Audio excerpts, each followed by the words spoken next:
Welcome to Impact Makers Radio, helping you to find jargon-free information before choosing a professional to help solve your problems and live the life you love. And here's your host, Stewart Andrew Alexander. Hi and welcome everybody to another Let's Talk Divorce conversation. And during this segment of the show, I have family law attorney Ryan Kirkham, an associate attorney of Orsinger, Nelson, Downing and Anderson L.L.P, and he's calling in all the way from Dallas-Fort Worth, Texas. Now, Ryan, an authority in the legal industry, will be talking to you today about international custody concerns. Now, that sounds like a really interesting topic. So, if you are one of the increasing number of individuals in the Dallas-Fort Worth, Texas area, and you're out there seeking easy to digest information to solve your problems, you might want to, take a break, log out of Facebook, Twitter, Instagram, or anything else you happen to be doing which may cause a distraction. And you might want to even grab a notepad and pen and get ready to take some notes as we listen in to what Ryan has to share with us today. So with that said, let's not keep him waiting a moment longer. Welcome to the show, Ryan. Hello. Glad to be here. You are so welcome, Ryan. So it goes without saying that anything you share with us today from this point on, Ryan, is not legal advice or even legal assistance. It's purely for the purpose of sharing information. Now, would you just care to expand on that in your own words so that everybody out there is absolutely clear about what we're doing today? Right. In general terms, I'm happy to provide sort of an outline of what is a very daunting perspective of what happens to individuals, whether they're proceeding through either a divorce or a child custody matter.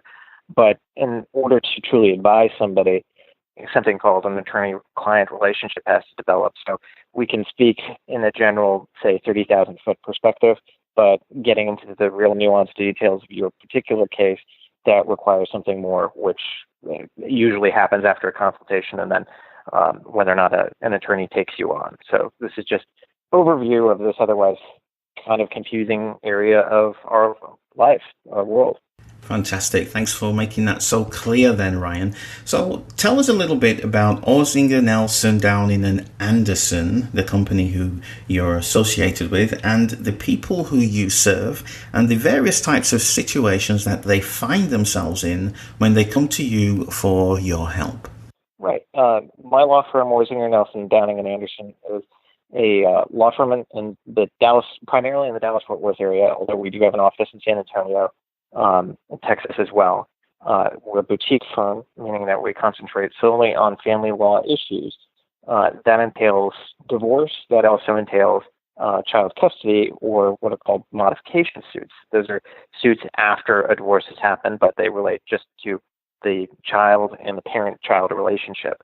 Now, our clientele extends, though, throughout the state of Texas, and it doesn't always necessarily entail exclusively Texans. And one area of my focus or career interest has actually been international child custody matters. Those arise where people who may end up in the state of Texas or may potentially also be dealing with a case elsewhere, where they were in the state of Texas and somebody has absconded with a child to a foreign country. But oftentimes the question results that in an international context, so somebody who is not necessarily originally from Texas, or alternatively is from Texas and has left Texas, the confusing landscape around those cases and when children in custody is involved. So what are the advantages then of international child custody processes for those individuals that are out there listening right now? Well, one of the advantages for them is to deal with a practitioner who, A, really knows what they're dealing with. It's a pretty confusing landscape. Much of what is family law litigation is applying what are the state laws germane to the state of Texas. So it's usually applying the Texas Family Code. When you deal with sometimes these international contexts, you're going a bit more expansively to things that are international treaties. The one that is most commonly necessary is the Hague Convention on child abduction, and that is where one parent may secret or remove the child back to, say, a country of origin. So you have someone from Spain who was living in Texas, just for example, and they decide that they were going to visit their relatives for Easter with the child, and that was just a holiday that we just had, and then they never come back. So the client in that instance is scrambling in these intervening 2 weeks or so since Easter. How do I get my child back? Because the mom or dad is refusing to return that child. So then what would otherwise be a Texas law issue expands in its horizon. It becomes an issue for the courts of the United States. It becomes an issue then for the courts of Spain, as there's a tug of war as to where should this case be heard. Sounds like these cases can get really complex then. Am I right, Ryan? They absolutely can get very complex. And timing is always of the essence in cases like this. So the sooner that a parent can reach out to authorities, and in Texas usually that means one, retaining counsel, two, that authorities such as the State Department of the United States, and then if a child is removed to outside of the territory of the United States, to local consular authorities in the country where the child may be, reaching out to them, also then engaging local counsel where that child may be. So as opposed to a Texas-only based litigation where everybody is cited within typically a 60-mile radius of one another, here you can be looking at thousands of miles apart. So, and you're also looking at whether or not the real critical question is the country where the child has been removed to a signatory to this Hague Convention on Child Abduction. If they're not, then you are in a very precarious situation of maybe not ever getting the child recovered. So it's really a daunting situation to deal with as a parent, and it's daunting not only because you're confronting bureaucracy, but you're confronting a great deal of cost and expense very quickly. So what can happen is, in a flick of a switch, somebody's life can be completely upturned, and it may just never really stabilize to what it once was because somebody decided to take the child and leave the country.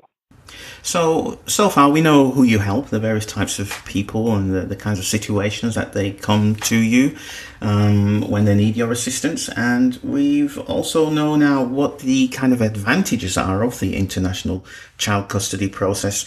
And we know that it's quite a complex process to go through. Complex, but not impossible. So with that said then, Ryan, what do you feel are some of the biggest myths out there when it comes to international child custody?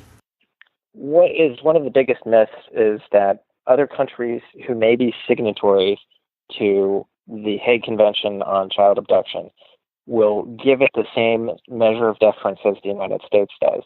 The United States gives the treaty, or traditionally gives the treaty, a great deal of deference. That may not be the same with other countries who may be signatories to it. Other countries that tend to give it a great deal of deference are Canada, the UK, and Australia. We also share very similar legal systems with them, so it may not be surprising that we have this same level of deference. Countries that you would expect that have a high level of deference to it may not, though, which would be, say, Germany, Italy, Spain, France. There are other countries who are not signatories at all. So the myth here would be that even though if a country is a signatory to this convention, that it will immediately provide remedy to recovering a child who has been abducted or removed. So what you're dealing with is, even though that there are countries who have this law, like the United States does, you cannot expect that they will apply it in the same measure as the United States. So that is probably the most daunting myth or the hardest reality that a person may be confronted with, is the myth that the law works equally everywhere in the world. So you talked about sharing some of the systems with other countries throughout the world. And when we're looking at the legal industry itself then, Ryan, what are one or two common misconceptions surrounding the legal industry? Certainly. I think that one of the biggest misconceptions surrounding the legal industry is that I think that people perceive that lawyers have what is essentially a pecuniary or financial interest involved in their cases, that lawyers are always looking out to complex cases because that pads their wallet, and somehow that's why the situation is so expensive or costly. And I think that that's probably a disservice to the industry. Most lawyers have high ethical standards. Most lawyers seek to do what is best by their own ethical duty for their client. When confronting complex and complicated cases, the issues, while in the client's mind may seem very easy and straightforward, once the toes are treading into the water of complex litigation, it can become quickly very costly, very time-consuming, and very engrossing. So lawyers, if you have a good lawyer working for you, they ideally are following their ethical duties and ideally are actually engaging for you in the best of your interest and benefit. So, Ryan, when you think about your clients, the people who you work with on a day-to-day basis, what are some of their most common fears or concerns about international child custody? Well, when you're dealing with a client going through an international child custody case, the biggest fear is either that the child will remain in the country where they've been removed to, or alternatively, if you're fighting it, that the child may go back to a place where they really don't belong. It's much of what I think that tonally I've been speaking about has been the case where the client is really fighting the situation of trying to get the child back. There are instances where they're actually defending it as well.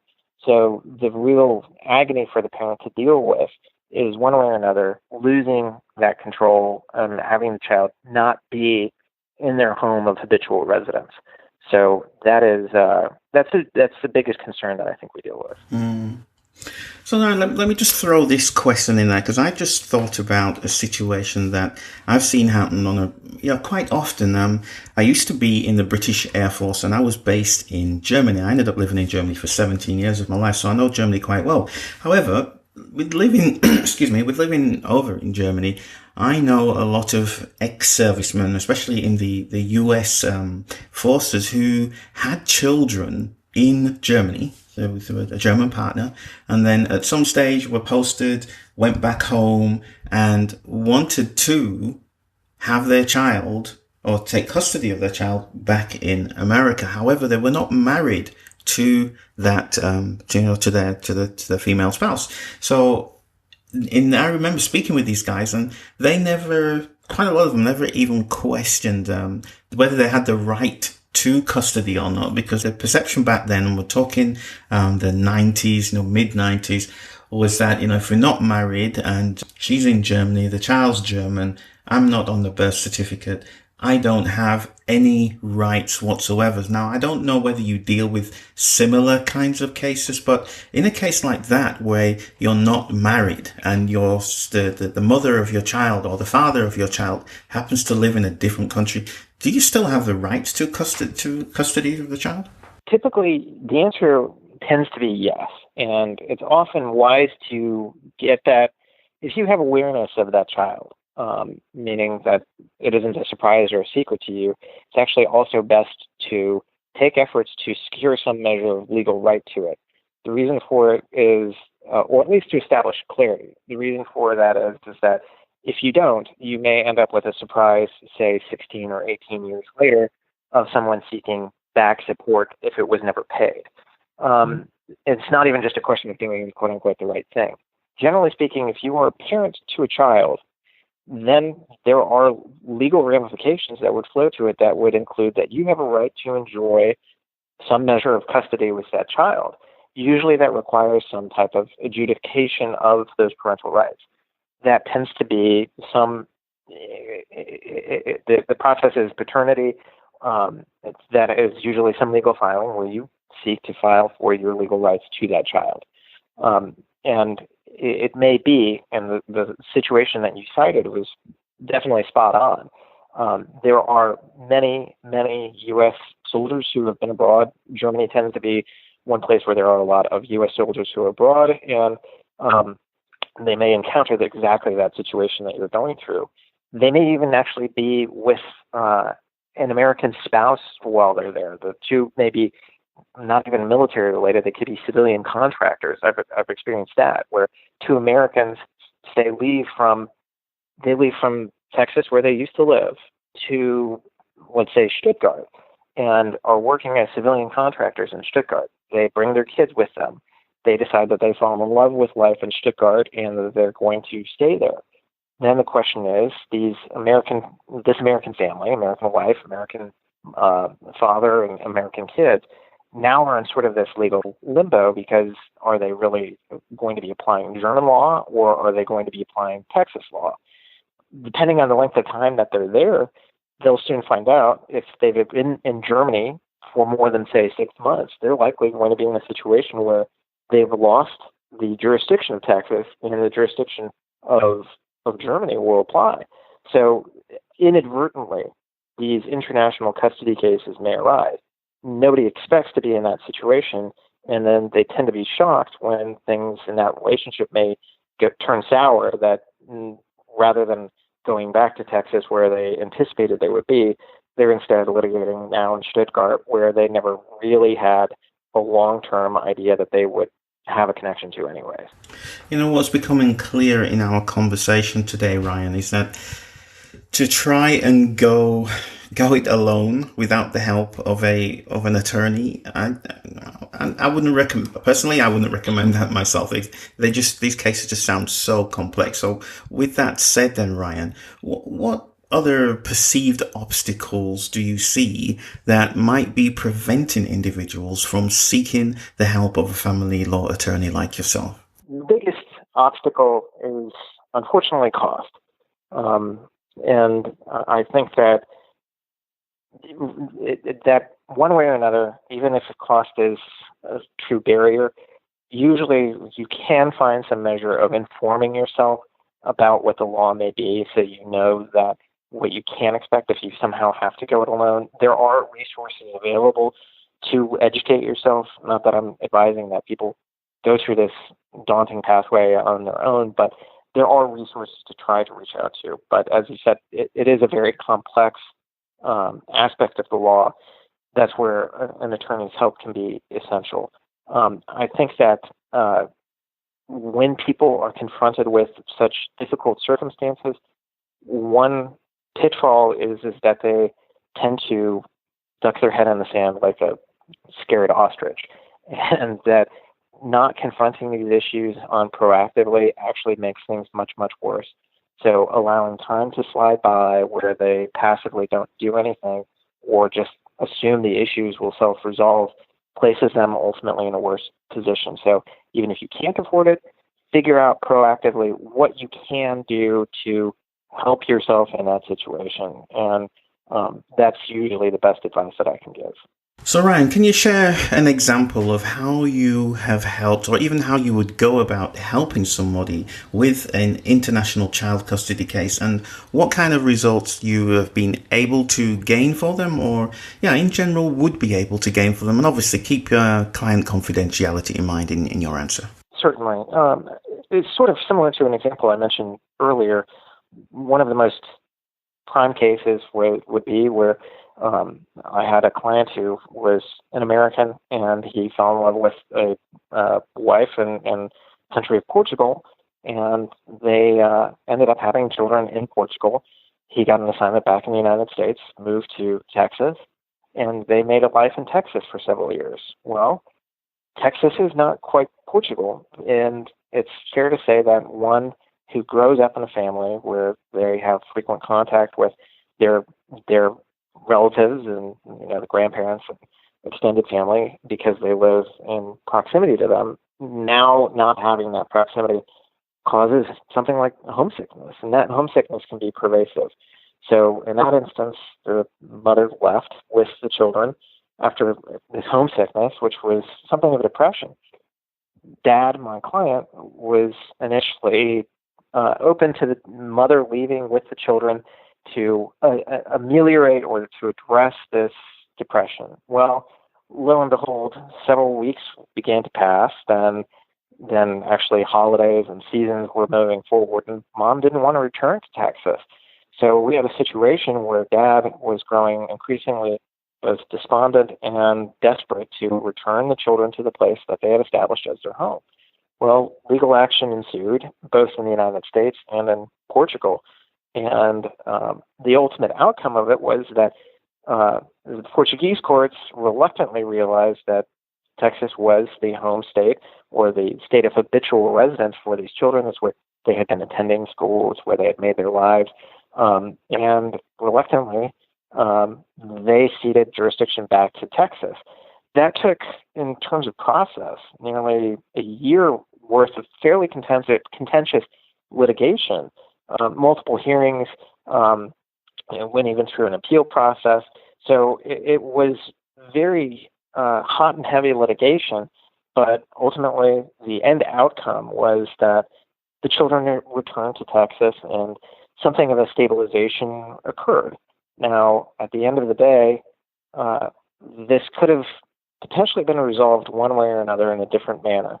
Had the parents, had they reached some sort of agreement prior to all of this, maybe they could have spared the underlying litigation. So it is what it is, but at the end of the day, the outcome was favorable for this person, and he now has his children, and he does have a relationship resuming with those children in Texas. So it was definitely a positive outcome. As a reminder, ladies and gentlemen, my guest today is family law attorney Ryan Kirkham, and he's here today talking about the topic of international child custody concerns. Now, with that in mind, Ryan, and for those individuals who are listening in right now, what are some of the common pitfalls or even mistakes that they need to keep in mind no matter what kind of situation they find themselves in? The pitfall or mistake that they may find themselves in is not addressing, the biggest pitfall would be not addressing the issues in a timely fashion. So that case that I mentioned earlier about the child, the father allowing the mother to take the children to Portugal, the biggest pitfall that client encountered before he retained our services was allowing that circumstance to, persist for a great deal of time. It was weeks before he retained counsel. He surmised that he could handle the issue on his own. He was assured or given assurances by the mother who took the children abroad that, of course, I'll eventually return them, but that open-ended eventual became a never. So the biggest pitfall is not acting in a timely fashion, because the longer that time passes without the initiation of some legal action to seek the return, the greater the likelihood that the children may actually never return. So it sounds like an obvious question, Ryan, but how can they avoid those pitfalls? Now, what do they need to do? Well, the biggest mechanism to avoid the pitfall is to have clarity in the relationship. Usually, most relationships fall apart, whether or not it's international or not, because of a break in communication. So clearly, if it's an international case, oftentimes there may be a break in communication because the parties may not natively speak the same language. So they may not understand what the other party, not only what they're thinking, but what they're actually feeling.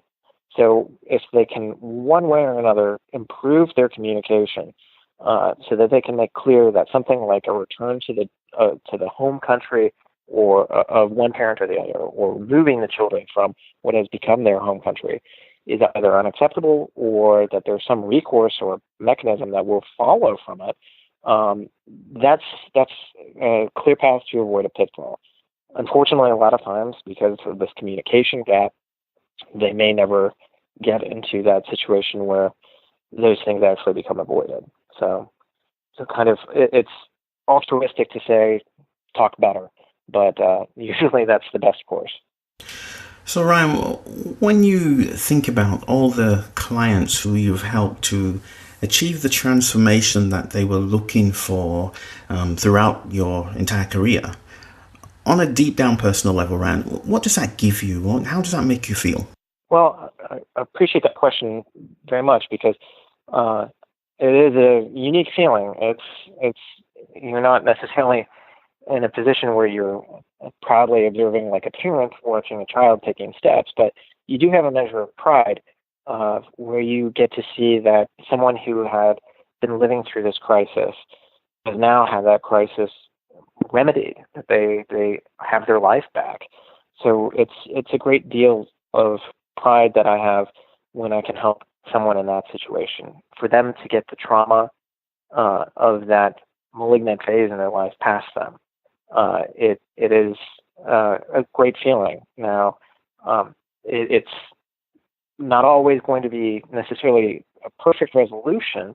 Unfortunately, the nature of the beast is that they will also have suffered a great deal of time and expense of going through this complex international legal process. But at the end of the day, usually they are left much better off than when they came in frantically calling you in a desperate situation. Sounds like very rewarding work that you're doing out there, Ryan. It very well can be, and it's certainly a significant appeal to be able to help people deal with this traumatic crisis situation for me. I very much enjoy that aspect of my job. Well, thanks for sharing that with us. My next question to you then, Ryan, is whenever I have a guest, I always ask them this question: tell us a little bit about your backstory. However, behind that question is the fact that even though you're a family law attorney today, you didn't wake up one day and you was all of a sudden a family law attorney. There's a winding path, a long winding path to where you are today. So if you could just go into a little bit about your backstory, tell us what inspired you, what led you to be the person who you are today and to do what you do today as a family law attorney. Thank you. Right. Well, I would agree with you entirely that most people don't wake up one day and decide, oh, wow, family law, that's what I Exactly. It's not necessarily commonly most attorneys' case, and it wasn't mine. I worked in international finance. I happen to be, we discussed earlier, Germany. I've worked in Germany. I'm bilingual with German and English. I went to graduate school and studied in Germany and worked in Germany. The international life was very appealing to me, and I worked, as I mentioned, in international commercial finance. I ended up returning to the United States, and the job that I decided that I found most appealing would be to go to pursue a legal career. So I went to law school, and I thought I would be pursuing something in international business, litigation, something of that measure. 2008, 2009 hit, and the global financial crisis hit. That meant that the field that I was initially interested in essentially dried up. Well, people were still going through divorce, international or not, and I ended up working with a law firm. It happens to be the same law firm that I'm currently employed with, and the practice is specialized in these family law issues, and they had enough of a pool that we were having international clients and issues that were touching on international law. But regardless, just even general state Texas family law issues were very interesting. Every day was completely different. You're always throwing out something in the playbook because you can't quite anticipate exactly how each day is going to form compared to the one before or what you anticipate it will be the next day. That's family law. It's just an exciting field. So that's how I've circuitously ended up in this field, and what has been now in almost 10 years of practice, my preferred field of choice. As I mentioned earlier, it's especially rewarding when you can help people resolve or solve these problems in their life. The litigation aspect means that we're in court fairly frequently, and court is something of a full contact beast, but there's a thrill about that type of environment as well. The best situations that you can have, though, where you help people resolve their cases, ideally without it having to go to what is the warlike state of litigation. So most of our cases tend to solve through some settlement mechanism, mostly through mediation. But it's a difficult process for even getting to the mediation stage.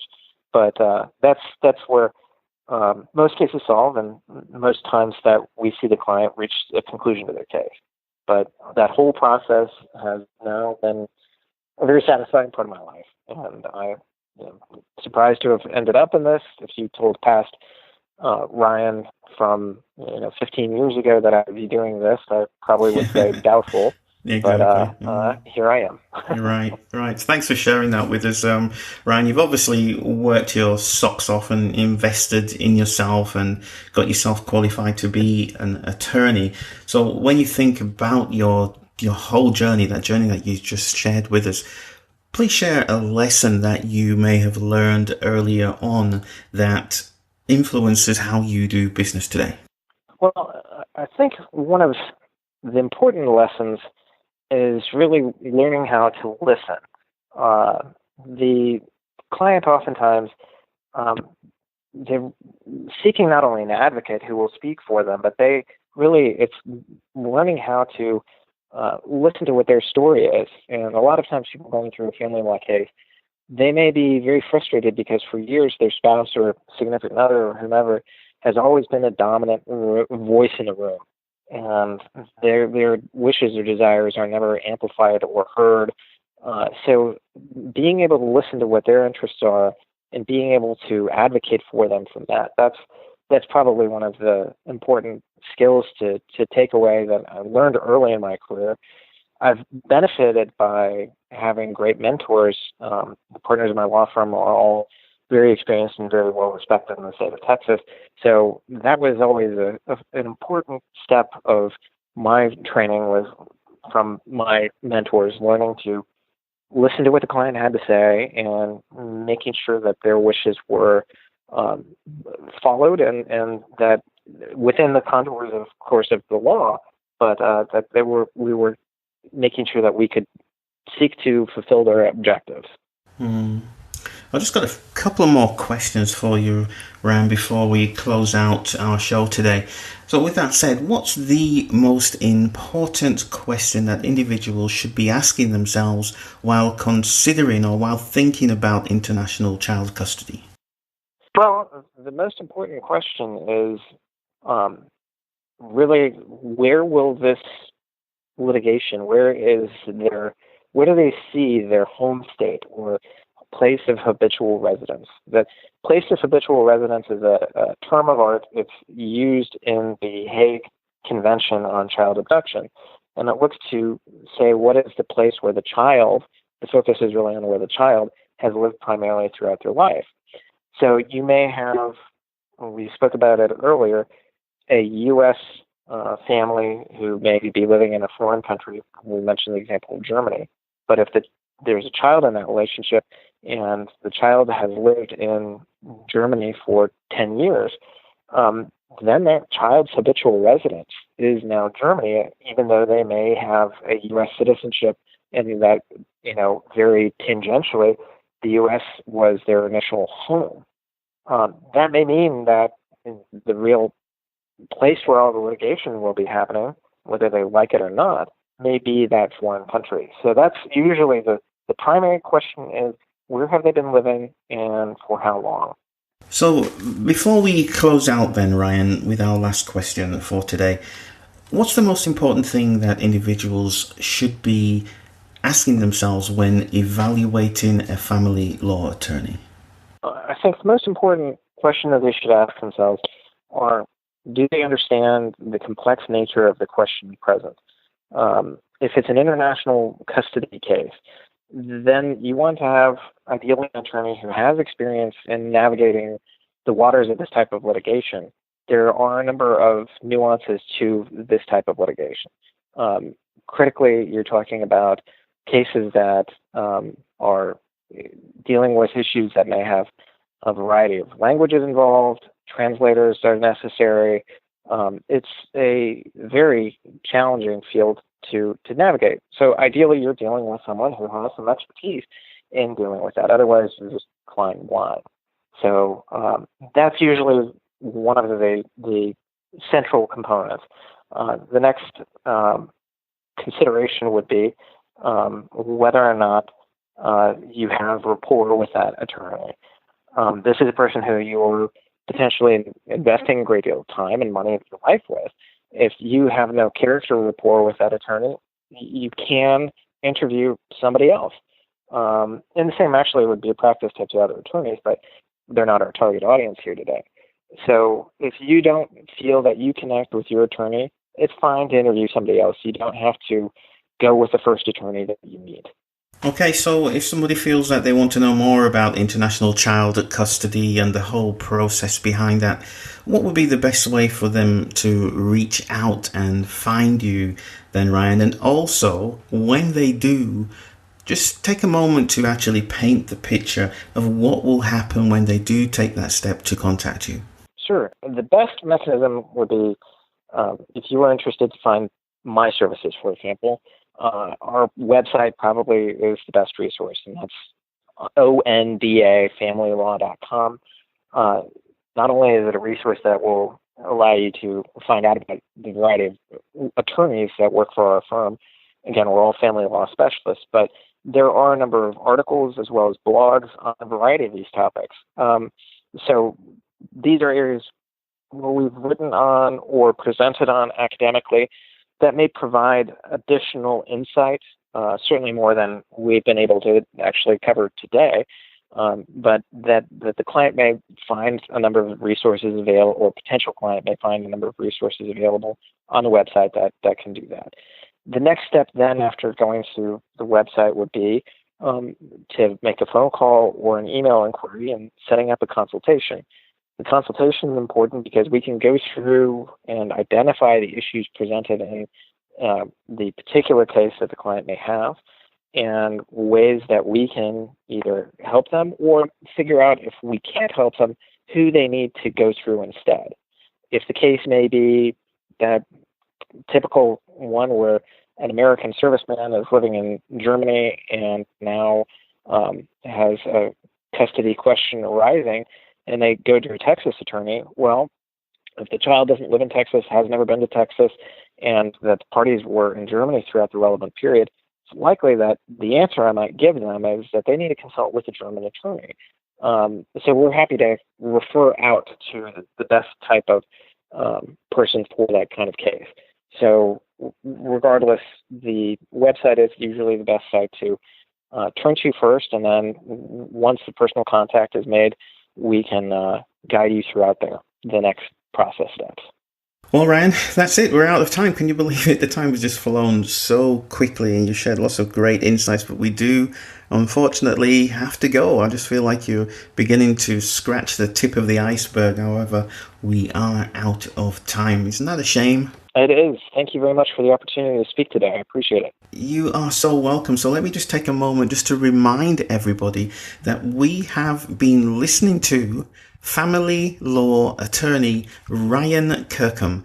Thank you so much, Ryan, for sharing so generously with us today. You have certainly demonstrated without a doubt that you are a true educator, advocate, and trustworthy advisor for your client's success. So thank you. Thank you. You are so welcome, my friend. And I'd also like to say a big thank you to you. Yes, our listener, thank you for taking the time out of your busy day. Just like Ryan and myself, I know that you are busy also. So thank you for joining us on what I can only describe as a very insightful and informative discussion with one of the top family law attorneys in Dallas-Fort Worth, Texas today. Again, as a reminder, his name is Ryan Kirkham. Make sure you do check him out. Give him a call. There's some great resources on his website.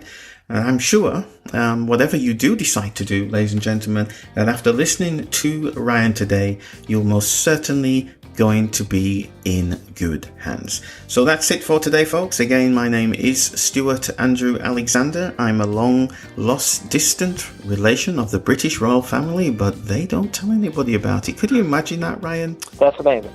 That's amazing, Ryan. The darkest secret, but don't tell anybody.